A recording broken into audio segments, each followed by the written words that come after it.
The Fed's job is somewhat political, but there's also a responsibility they have to do the right thing for the economy. I think it would be worse to not make a decision and then have the whole economy tank as a result.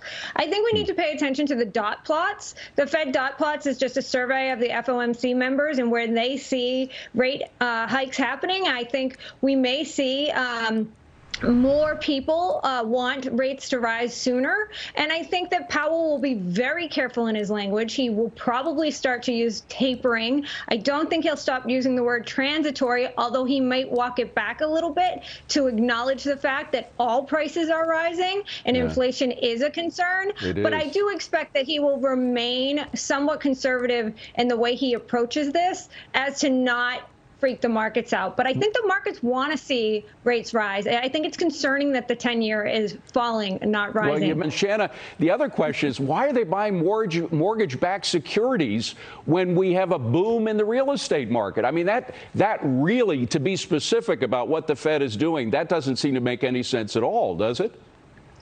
No, none of it makes sense. You know, some great points have been made. You know, we have jobs that can't be filled. Some of that is, you know, people not wanting to go back to work. Some of it's still the restrictions. I stand by my comments that there's a very low participation rate with women because childcare remains a major issue. Of course it does. That's not going to go away whether or not the Fed does anything. But I think the Fed needs to consider tapering. I think many of the Fed governors have said over and over the last few months that tapering is coming, and I fully expect that the taper conversation will begin today.